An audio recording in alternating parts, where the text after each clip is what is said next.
साथियों, मैं मानता हूं कि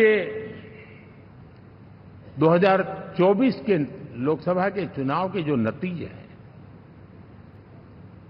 हर पैरामीटर से देखेंगे, दुनिया ये मानती है और मानेगी कि ये एनडीए का महाविजय है।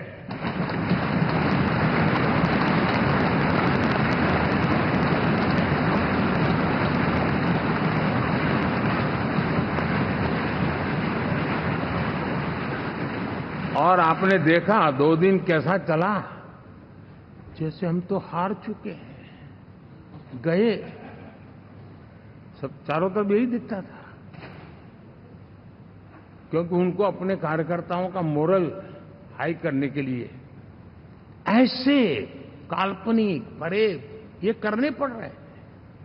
और साथियों,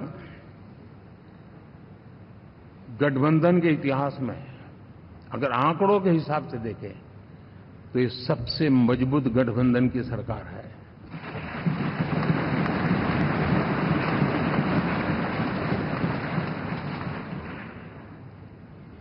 लेकिन कोशिश ये की गई कि इस विजय को स्वीकार न करना,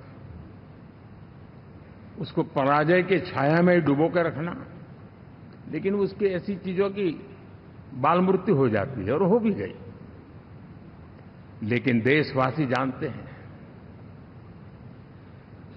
कि न हम हारे थे न हम हारे हैं।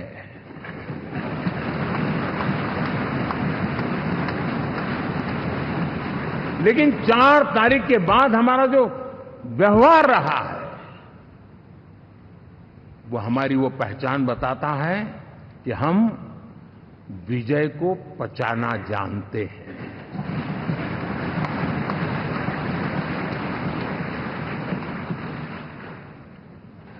हमारे संस्कार ऐसे हैं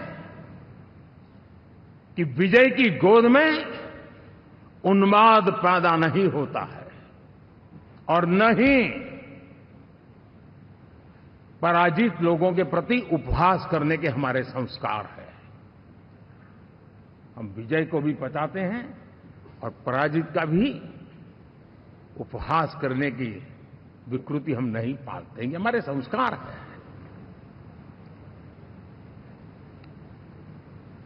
अब किसी भी बालक को पूछो कि भाई लोकसभा के चुनाव के पहले सरकार किसकी थी, तो कहेगा एनडीए। 24 के नतीजों के बाद सरकार किसकी बनी, एनडीए।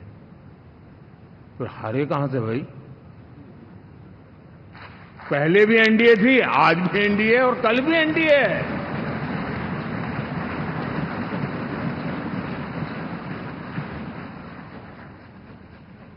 आप सोचिए, 10 साल बाद भी कांग्रेस 100 के आंकड़े को नहीं छू पाई।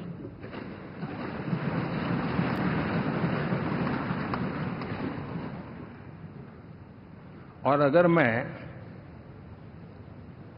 14, 19 और 24 3 चुनावों को जोड़ करके कहूं,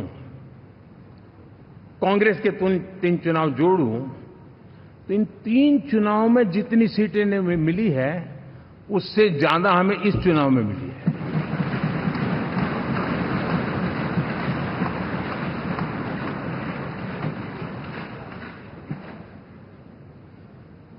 और मैं साफ देख रहा हूं साथियों, एनडीए वालों को अंदाज नहीं है, वे धीरे धीरे पहले तो डूब रहे थे, अब तेज गति से ये गर्त में जाने वाले हैं।